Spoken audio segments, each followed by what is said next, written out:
What? One, thank you to the planners, upgrading food, right?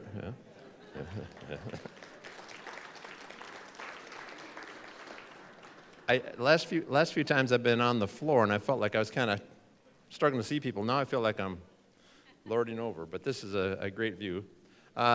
Thanks for the next in a series of conversations about our future. How many of you had a chance to be here in December when we met? Good, about half. Be a little bit of reprise and then continuing on. We, in 2010, developed a campus strategic plan that was entitled Path to Prominence 2020. Path to Preeminence 2020. There were lots of organizations around the country that have plans that had that time frame because everyone could then have a Vision 2020 or a 2020 vision. So we, of course, are close to the year 2020, which would mark the end of that planning period. And that implies the opportunity to think about another planning period. So I thought today we'd start with talking a little bit about what a strategic plan really is. First of all, strategic plans aren't required by anybody. The regents haven't said we had to have one, the legislature hadn't, and there are, in fact, universities that don't have strategic plans. This is something that we as a campus choose to do, number one. And I think that's important because it sets out the freedom with which we have to think about the process itself and what all we want to make that be. The second is, a strategic plan is not a list of to-dos that have to be done by a date certain. So it isn't the case that in 2020 we will complete our old plan, set it aside, and start our new plan. That's not how this works. Strategic plans are more about thinking in time series about what the future might be. And of course, each of those has to build on the history, whether it was a strategic plan or not, and has to have some sense of beyond 10 years, or you get to the end and you'll walk off a cliff. So this is another in a series of seriated conversations about what we want to be in the future. Lots of organizations have, grocery stores have strategic plans.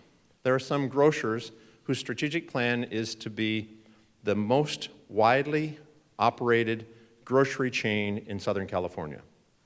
And if that's your strategy, then real estate purchases, vendors, warehousing, all those things are bought and organized with a sense of how we're going to capture as much of the Southern California market as we can.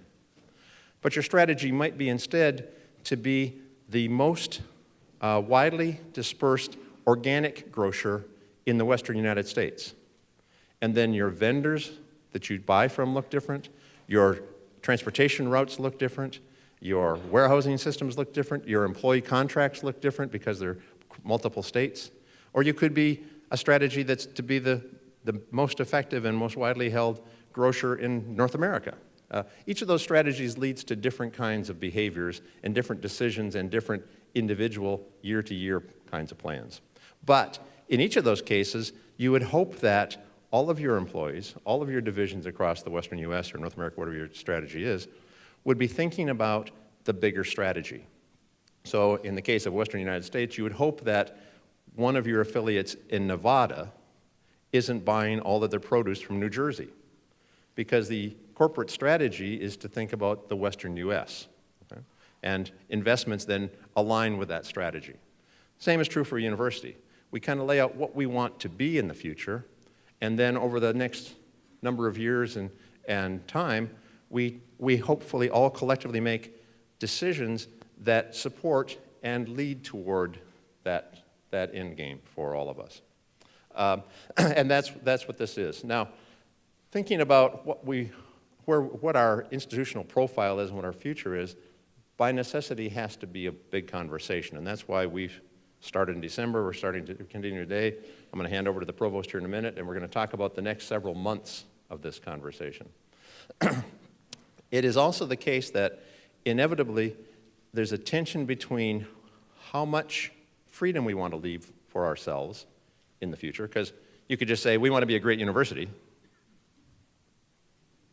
Done with a plan, right? Saves a lot of lunches, saves a lot of and allows us to think pretty broadly, okay? But it really doesn't give us much direction. We could, by contrast, have a very detailed plan that had all kinds of individual things that we think we should do to make sure we get to where we want to go.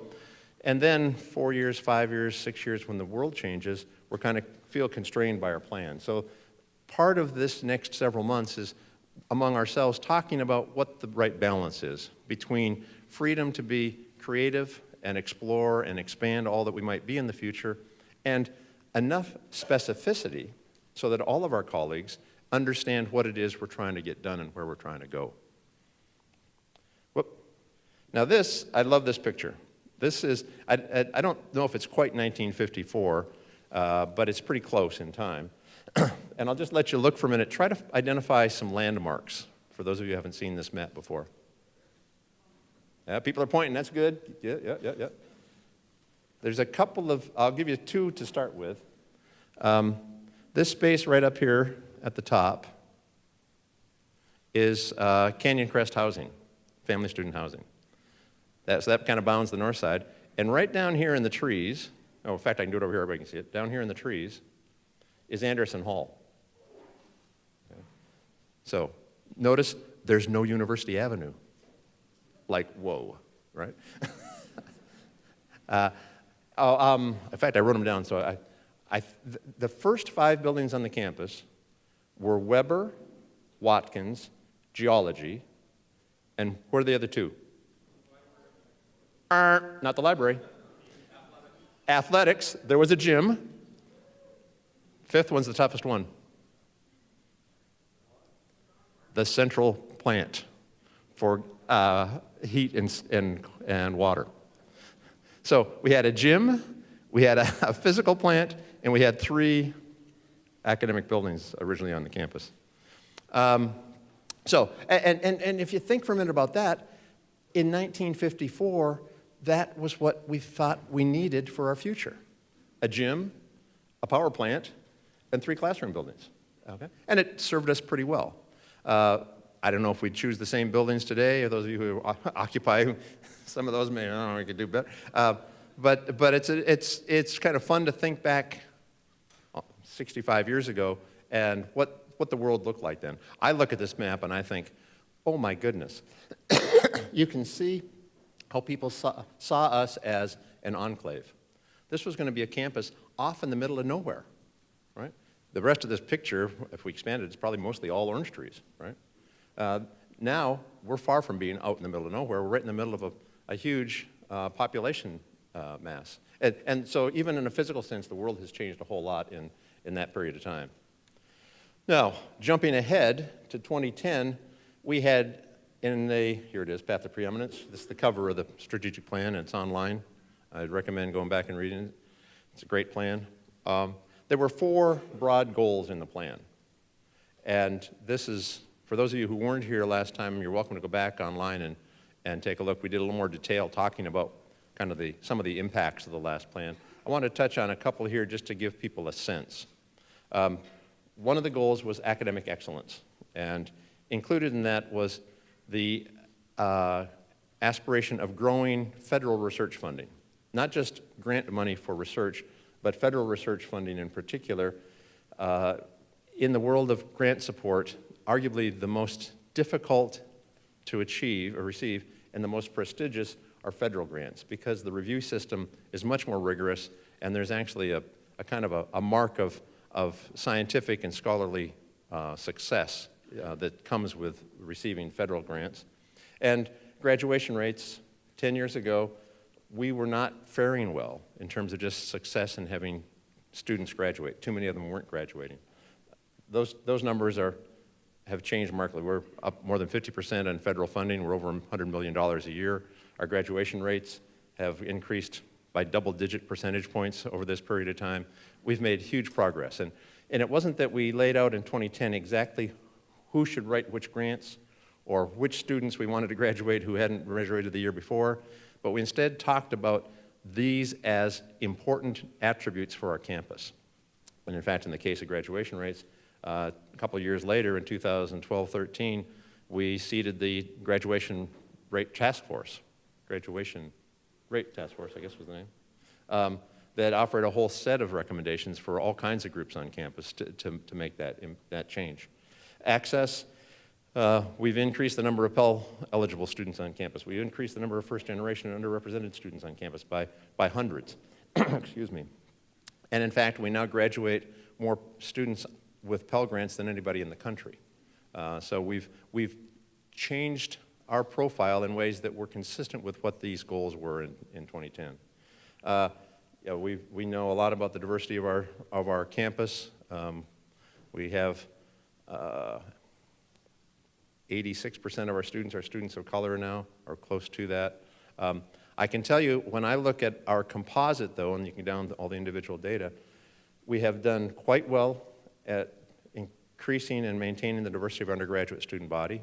We've done quite well at increasing and maintaining the diversity of our staff. We've done much less well in the faculty ranks.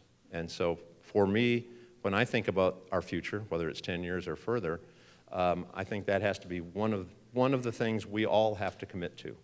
Because again, this is a university plan. It's not an individual person or office plan. And then last, we had a goal about engagement, university engagement. And I'm not trying to give you all the data and all the examples here, but to give you a sense of how those kinds of aspirations play out. You know about some of the things that have happened. We've recruited the California Resources Board to the campus. That's a partnership with the state and the city and the county. We have on campus one of the largest, if not the largest, tip of my tongue, Eastside Cooperative, largest AmeriCorps, thank you, programs in the country. On the campus we run in partnership with the city and the school district. The great work that has happened in research and economic development with the Excite Incubator and other business development efforts around the city, those are all part of this profile of making our university more engaged with the community and beyond. So that's a sense of how the last one has helped drive and shape and change some behaviors. Now here we are in 2019 thinking about the future. Now I have suggested, I should have said maybe earlier on what's a strategic plan. No one wrote down in a book that strategic plans have to be 10 years, in 10-year chunks. You can have a 2-year strategic plan, a 5-year, a 20-year. In fact, there's a university in Canada that has a 100-year strategic plan. I don't know what the right number is. It seems to me the last one at 10 years served us pretty well. And I think that's probably a reasonable number of years to try to think about in the future. But if we go back to this notion that it isn't 10 years, quit the old plan, start the new plan, that these build on each other, I have been suggesting that we put our next plan, let's say 10 years, into a bigger intellectual frame. This is 2019. In 2054, UCR will be 100 years old. And at least for me, I've been able to think a little more creatively, I think a little differently, about our university when I say, what do we want the university to look like when it's 100? Now, I joked with a group the other day of almost none of us get to sit down and say, I know how I want to look in 100, and this is it. Okay? First of all, most of us don't live to be 100, and you don't get to choose what you look like at 100, because it's always worse than what you look like at 50, right? But this is a case where we can not only think about what we want to be at 100, we can help make ourselves look like that if we create the right plan. Excuse me.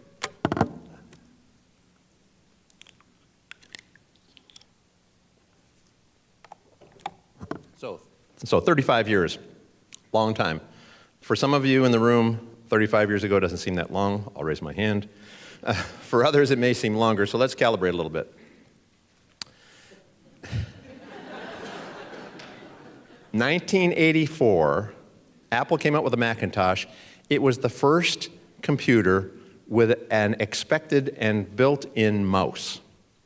Now, I know some of you can't remember that. I can. I remember myself and others complaining about the fact that to use an Apple, you had to take your hand off the keyboard and grab the mouse, literally, because we had been trained to keep both hands on the keyboard, and you knew where to go with all the stuff, and now you got to stop that and go grab a mouse of all things. And so there was a lot. It was part of the difficult transition Apple had of getting users in some communities, because it was a whole different way of thinking about computing. And of course, you know, you could write in script on it, it had other kinds of things, but it had a mouse. And for those of you old enough to remember, those were spiffy because they were mini floppy disks. They weren't floppy disks, they were mini floppy disks. That was a cell phone. Few people had them. You carried them with you. You'd put them in the car, and if you had to make a call, you'd stop and you'd get out your bag phone and make a call. A little closer to home, that's a 1984 version of Scotty. He's a lot. I mean, we have a charming Scotty, but this just looks more huggable to me. And it wasn't a setup, but I'm looking. You can decide what the Chancellor looks like in that regard. That's the Chancellor at the time, Tomas Rivera from library fame. How many offices look like that now, where the centerpiece is a typewriter, right? Most of our offices don't even have one anymore. You don't need one for anything. I love the sign, University of California, Riverside, partly because right over there on the side, I don't know if you can notice it, that's an arrow. So it's University of California, that way. It's like, how do you get there? I mean, and of course, at the top are some numbers, 5,000 to 24,000 students, and you could scale up numbers of buildings and square feet and all the other things, but that gives you a sense of what has happened in 35 years. So when we start to think about 35 years in the future, whoa, opportunities. Again, UCLA was originally a branch of, it was actually called the Southern Branch. And the people in Berkeley didn't want any more than that, just a Southern Branch. Well, now you jump ahead 100 years, they're I think it's this year or next, they're in their 100th year. They've now passed the mothership in U.S. News and World Report rankings. No one in 1919, or even in 1959, would have ever dreamt such a thing. And now it is where we are. So if in that frame, think of us at 100 years old and what we might be. These are businesses that were all started around the 100-year mark. And you can see Boeing's now a $93 billion operation.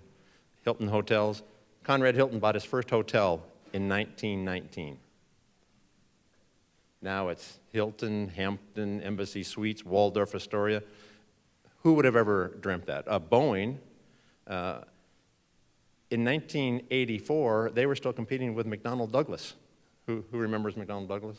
Yeah. Look, for those of us who aren't staying up here, you can see how few hands went up. That's another marker of age.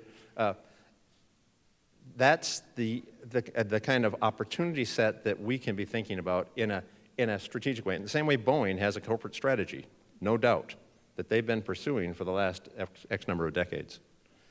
So what does that mean for us as we envision our centennial? We're going to have at least 12, 18 months of planning discussions across the campus in various ways. Before we get dug down deep, I really want us to keep us, for a while, up at the top in this envision mode about what the world might look like. Some ways the world might look different.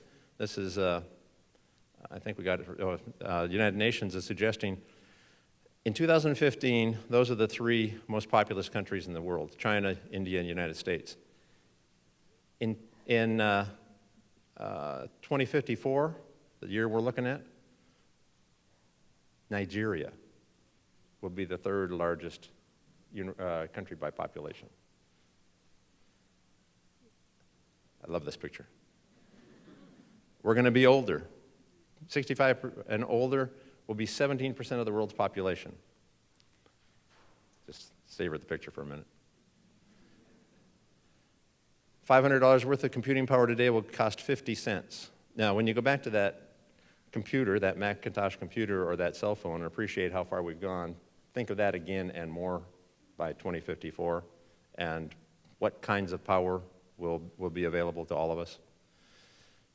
And over a third of our energy around the world, we can think about California being out in front and the United States being out in front, but when you think of the world, that's a huge energy infrastructure that's being affected. So what does this mean for us? Oh, sorry, I had one more. There's some that suggest food may be the most important issue by far in 2054. I'll let the egg experts in the room argue. This is where I'm going to start. UCR at 100. I didn't put anything on the page. This is a chance for everybody else to think. Now, I've been debating with myself about how to do this. I'm not generally get in a big room and play games around a table kind of guy at these kinds of things. But it seems like that's an okay strategy for today. So here's what I'd like us all to do. First of all, sit for a minute and think about the university in 2054. And not just, the bell tower and the hub and all that. Think about your department in 2054. Think about your discipline in 2054. Think about the world of accounting. Think about the world of education. Think about energy. Think about your little piece of the university in 2054.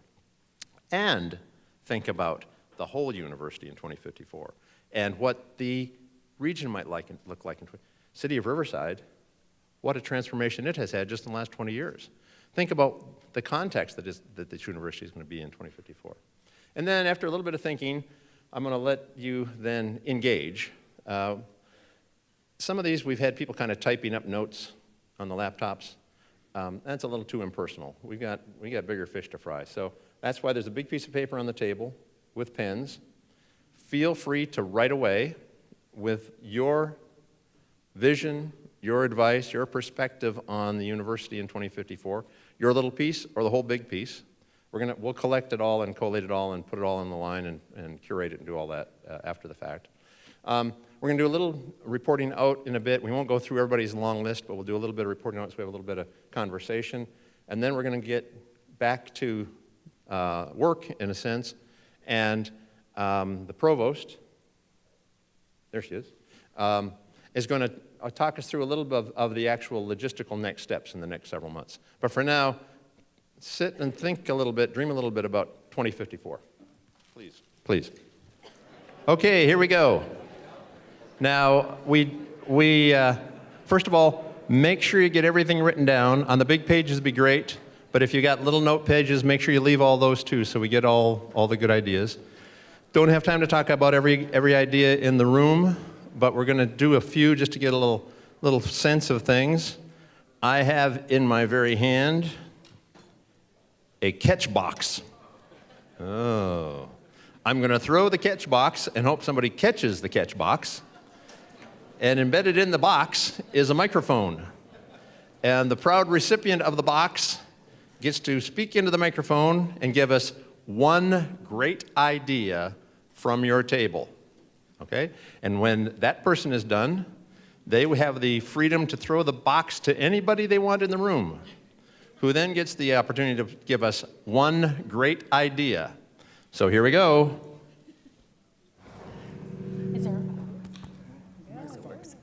So our idea is to have a precision medicine treatment center. Throw it far. Thank you. Thank you for picking me because, I'm like one of the only students around here. The goal was to look for 100 years, but I was looking more towards 5 or 10 years.